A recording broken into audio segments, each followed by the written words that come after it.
Bonjour à tous et bienvenue pour le 15e podcast du Forum 24 secondes et notre tout dernier podcast des previews sur le premier tour des playoffs NBA. Alors aujourd'hui on va attaquer la dernière série de l'Ouest qui opposera le premier seed Utah Jazz avec 52 victoires et 20 défaites au 8e seed les Memphis Grizzlies qui ont un bilan de 38 victoires pour 34 défaites. Donc Utah s'est baladé en saison régulière pour obtenir son premier seed avec très peu de concurrence à partir des trois quarts de la saison, hein, par Phoenix sur la fin. Ils ont pu lock leur premier seed assez aisément malgré quelques blessures. Et de l'autre côté, Memphis qui est passé par le play-in puisque Memphis n'était que 9ème de la conférence à la base et qui a battu dans un premier temps les Spurs, puis ensuite Golden State la nuit dernière pour nous en prolongation. Voilà, donc ce sera la seule équipe parmi les deux conférences du play-in qui obtient un seed alors qu'elle n'était pas en play-off à la base, puisque de l'autre côté la logique a été respectée avec Boston 7, Washington 8. Voilà. Comme d'habitude, on va reprendre un petit peu la saison des deux équipes. Memphis, on en a déjà un petit peu parlé, donc on va se concentrer un peu plus sur Utah. Et du coup, je vais laisser la main à notre jazzman un jour sur deux, Réa, pour nous parler un peu de Utah. Alors Utah, comme tu disais, beaucoup de victoires. Ils ont eu plutôt pas mal de chance avec les blessures cette année, même si sur la fin il y a Mitchell et Conley qui se blessent. Heureusement, pas trop gravement, et ça les a pas empêchés de garder leur première place, même si évidemment il y a eu une petite baisse de régime à un moment. Mais voilà, dans l'ensemble c'est solide. Il n'y a pas de réel MVP là-dedans. Mais voilà, plein de joueurs solides, ça défend dur, ça colle des 3 points de partout. C'est, euh, ça va être assez dur à scoltiner en playoff, comme d'habitude. Et en plus, là, par rapport à Memphis, comment dire, euh, ils ont ce qu'il faut pour les contrer, donc je m'inquiète pas du tout pour eux. Ils vont pouvoir faire revenir Mitchell et Conley. Alors, Conley est déjà revenu pour 2 matchs, mais Mitchell normalement devrait revenir là pour le premier match lundi, donc si je dis pas de bêtises. Pouvoir les remettre dans le bain tranquillement et essayer de voir plus loin ce qui est leur vrai but, hein. Ils sont pas là pour se faire sortir au premier tour. Ouais, je suis d'accord. Donc c'est une équipe qui a réussi plus que on pensait qu'elle allait réussir par sa défense, surtout réussi par son adresse extérieure qui a été phénoménale, alors qu'elle n'a pas des joueurs qui étaient connus comme d'excellents snipers, hein.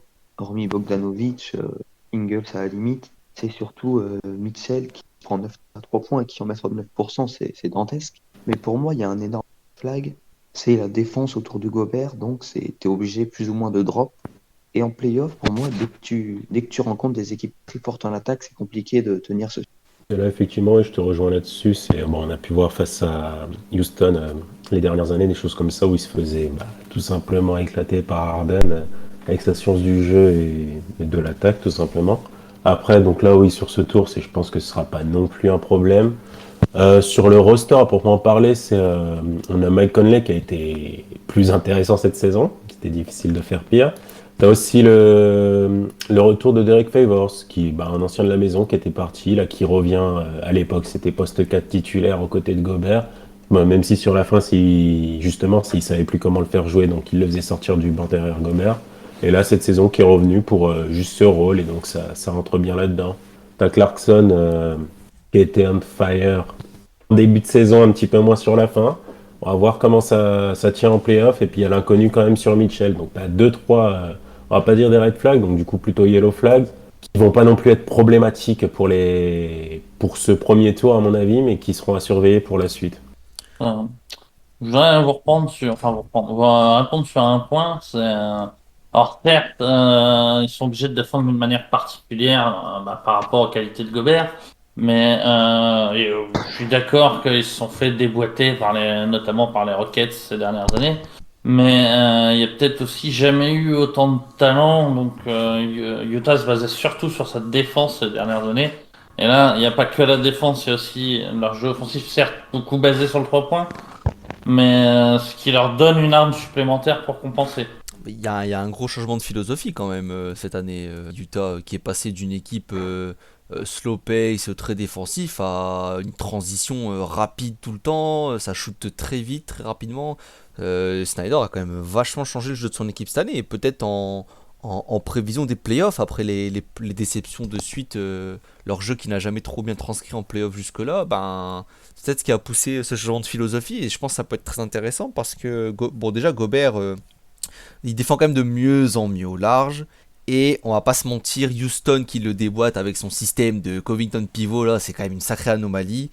Potentiellement cette année, parce que là, si on prend le bracket par exemple, y a combien d'équipes qui vont vraiment pouvoir faire chier Gobert avec des switches, avec un pivot qui amène au large, etc. Je veux dire, il y a des gros joueurs. D'accord. Ouais, moi c'est un peu la seule équipe au second tour qui me ferait peur pour Utah, c'est s'ils passent, parce que je pense qu'ils vont passer, c'est Ibaka Oui. parce que Ibaka il est quand même plus small, plus rapide. Mais bon, si tu passes ce truc après, Jokic, Davis, tout ça, ça joue quand même fort dans la raquette. Ayton, pareil. Je pense qu'il y a une certaine anomalie un peu avec ce qui s'est passé avec Houston aussi les années précédentes. Surtout l'année où il joue sans Capella, parce que là, c'est un extrême que Utah ne verra pas tous les jours. Et je pense qu'ils ont quand même pas eu de chance de tomber sur Houston à chaque fois, qui était un peu l'équipe parfaite pour disséquer leur défense. Mais voilà, moi j'apprécie le changement de philosophie cette année, et je trouve la marque, même si statistiquement je ne sais pas si elle est mieux répartie, mais je la trouve plus répartie dans le jeu en tout cas. Et le duo Ingles-Clarkson sur le banc, je trouve ça quand même super lourd, surtout quand on va arriver en playoff. Genre la rota resserrée du Jazz, ça va être quoi, 8 joueurs de qualité quand même là. On va être sur du gros quali, je pense. Pour revenir un peu sur Gobert, je pense que le plus problématique pour lui, c'est pas vraiment les pivots qui écartent, mais les meneurs très forts en pick and roll qui donc vont amener des switches et vont vraiment l'emmerder. Donc je pense à Phoenix, je pense à Dallas s'il passe, mais ça paraît compromis, et même Portland. Pour moi, c'est vraiment dès qu'il y aura un pick and roll, c'est très compliqué à défendre parce que Chris Paul, Lillard, Doncic, c'est des joueurs hyper forts sur pick and roll, et si tu défends en trop sur eux, je pense que c'est compliqué de tenir sur la longueur d'une série. Je pense que ça dépend enfin, ça dépend comment Utah veut aborder le pick and roll, s'ils veulent accepter les switches ou s'ils veulent forcer passer sur les écrans, parce que théoriquement, bon, c'est que ce sera Conley qui sera impliqué dans le pick and roll, donc on est sur un défenseur intelligent, bon sur l'homme. Potentiellement, Utah peut décider sur une série de tenter, ou en tout cas un match de forcer à annuler les switches, hein, comme ça s'est déjà fait, hein. Je veux dire, quand par exemple on avait les Cavs Warriors avec les Cavs qui forçaient tous les switches possibles sur Curry, bah des fois ça prenait 15-20 secondes à se faire parce que Golden State se battait pour empêcher le switch d'arriver. Je pense qu'il y a un jeu tactique qui peut être très intéressant si jamais il se retrouve à jouer par exemple effectivement un meneur qui porte très bien le ballon comme Paul ou Lillard à un moment donné. En tout cas, tu vois, le changement en tactique de cette saison, c'est vraiment à mettre au crédit de Quinn Snyder.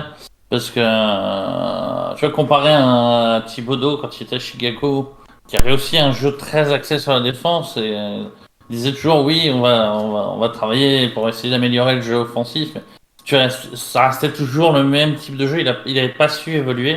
Et voilà, c'est pas facile d'évoluer comme ça, même si ça a pris du temps. Et il faut savoir le dire aussi. Effectivement, voilà, Quinn Snyder, peut-être futur coach de l'année, hein. En tout cas, il est dans les finalistes.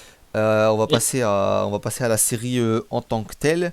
Déjà, Memphis, bon voilà, on parlait de meneur pick and roll, Ja Morant, Valanciunas, c'est quand même un peu, c'est un bon pick and roll, je pense, dans cette ligue, et je pense que ça va être leur arme principale sur cette série. Est-ce que Memphis ne va pas arriver peut-être un peu trop sur les rotules avec 2 matchs de play-in de suite où ça joue quasiment 40 minutes pour tout le 5 là? Déjà, oui, je pense qu'il va y avoir un petit peu de fatigue. Et puis surtout, en vrai, Memphis, c'est pas un problème tellement pour le Jazz, dans le sens où ils sont pas trop derrière l'arc au niveau de leur tir. Ils vont essayer d'attaquer la peinture. Et puis là, bon, bah, avec Gobert, t'es plutôt serein. Donc, Utah pourra rester dans son système de base, son système préférentiel, on va dire, et les attendre tout simplement. Surtout que Valanciunas, il a de belles mains, hein, mais il est pas ultra rapide non plus, donc c'est tout pile le genre de pivot que Gobert et Molly en général. Je serais plus inquiet avec un pivot beaucoup plus rapide, mais Pour moi, en revanche, ce qui va être très chiant pour le Jazz, le pick and roll, une fake plutôt Morant et Jaren Jackson Jr., qui là peut être compliqué à gérer et vraiment sans solution pour Utah. À voir l'état de santé encore de Jaren Jackson Jr. sur une série de Mm. playoffs aussi, hein. Parce que là, Puis j'irais avec 10 matchs cette saison, je suis pas sûr que. bah, il a loupé, ils l'ont reposé, hein. Il loupé un match sur deux là sur la fin de saison régulière et ça dépassait pas les 25-28 minutes, je crois. Je sais pas. C'est un match-up intéressant, c'est une bonne force pour Memphis. Maintenant, j'avoue que je doute un peu de son état de santé, surtout sur une série de potentiellement 5, 6, 7 matchs, quoi. C'est ça. Et puis j'irai pas jusque-là aussi sur ce pick and roll, puisqu'au final, c'est pour le porteur, donc Jamoran. Il va pas tellement prendre de tirs, donc tu passes en dessous et tu le gères plus facilement au final. Compliqué de passer en dessous en NBA aujourd'hui quand même. Ah, Déjà, franchement, je pense que le tu prends un porteur petit a peu le plus d'élan. pari. Après, si il est on fire, oui, mais enfin, il a plus d'élan. C'est là pour le coup dans ce pick and roll, c'est Gobert est pas impliqué, donc il est en second rideau. Il modifie forcément de facto le tir potentiel de Jamoran, même s'il arrive lancé. Oui, mais t'es en 3 contre 2. Un meneur aussi rapide lancé en 3 contre 2, c'est compliqué de gérer ensuite, hein, même s'il y a un second rideau du coup. Et après, je dis pas, mais c'est pas aussi insoluble que ce que tu dis, à mon sens. Ah, je dis pas que c'est insoluble, je dis qu'il va falloir trouver justement ces solutions.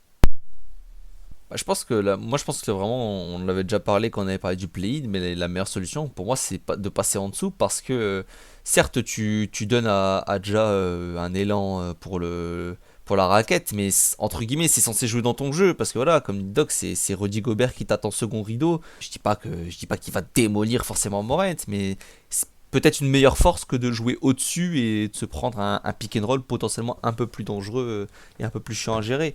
Pour l'instant, Morant, il a pas de shoot fiable de loin, hein. Il brique souvent. Ouais, je suis Utah, je prends le pari de jouer en dessous, de l'inciter à shooter. Et s'il se met à rentrer, dans ce cas-là, tu resserres ta défense et tu changes. Mais si en début de match, tu le laisses shooter et tu vois qu'il shoot pas, ça va le forcer à driver et tu pourras passer en dessous tout le temps.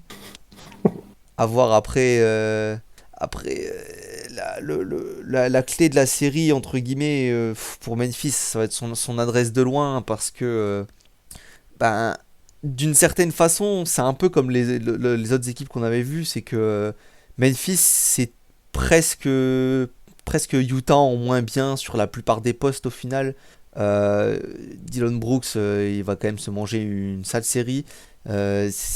Si Dylan Brooks commence à ne pas rentrer ses shoots, ça va commencer à être compliqué. Si Valanciunas ne fait pas son taf à inside, ça va être compliqué. Il y a quand même juste 3-4 joueurs clés côté Memphis, je pense. Alors que Utah, moi, ce qui m'impressionne, comme j'ai dit au début sur la saison, c'est la capacité à scorer partout. Il y a beaucoup trop de scoreurs. Si tu as besoin de création, tu as plusieurs joueurs. Si tu as besoin de score, tu as plusieurs joueurs. Tu peux de loin, de près, tu peux tout faire. Donc le point, ça va être est-ce que Mitchell arrive à 100% pour les playoffs. Je sais pas. Maintenant, est-ce que Memphis, ça peut lui permettre de reprendre aussi en douceur et de pas trop se brusquer, potentiellement.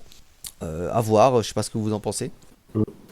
Sur ça directement, pas grand chose à ajouter. C'est juste, tu m'as fait penser à un truc en parlant de Valanciunas, c'est en rapport avec le match d'hier et aussi ses années à Toronto. Il a toujours ce problème de vite faire des fautes. Il a toujours limité ses minutes au final. Hier, je crois qu'il a pas fini le match. Alors, Je- il se fait sortir ouais, aux trois quarts du quatrième carton. Ok, donc voilà, il peut pas finir. En fait, c'est vrai, dès que tu dépasses les 30 minutes avec lui, c'est vite problématique. Donc ouais, ça va forcément être à regarder sur cette série. Et en fait, quand t'as pas Valanciunas, c'est un peu compliqué, hein. Ouais, de toute façon, ça s'est vu. J'ai regardé le match. C'était un beau match, il n'y a pas de souci. Mais déjà en fin de match, tu commençais à sentir la passion qui montait. Ça jouait beaucoup moins fluide. Et les quelques minutes qui suivent la sortie de Valanciunas, c'est bon, vas-y. Ah, il n'y a pas de solution. Balance une brique et puis on verra. C'est comme ça que les Warriors remontent, hein, d'ailleurs. Puis les Warriors se sont mis à faire la même chose avec Curry. Mais c'est aussi, à mon avis, une des choses qui va les limiter, même avec encore Valanciunas sur le terrain. J'ai trouvé qu'il manquait d'options sous la pression. C'est une équipe jeune aussi, donc forcément. Oui, c'est pas. vraiment Ils ont le temps de s'améliorer là-dessus. Non, mais c'est vrai Et d'ailleurs, leur coach a eu la très bonne idée de faire revenir Grayson Allen, bon, lui, il s'en fout, il tire, qui fait filoche une ou deux fois de suite. Ça leur a bien donné de l'air. Non, mais c'est vrai qu'offensivement, il y a un talent global qui est un peu en manque, hein. À part Ja, peut-être Dylan un peu, mais ça manque de créateurs, ne serait-ce que pour soi-même au final. Ça manque de créateurs que soi-même. Parce que Valanciunas, c'est un bon pivot, mais c'est pas lui qui va créer son shoot tout seul, quoi. Ah, voilà. On va passer au petit prono, hein, sur cette série. Même si je pense qu'on sait ce que ça va donner. Pop, c'est quoi ton prono pour Utah-Memphis?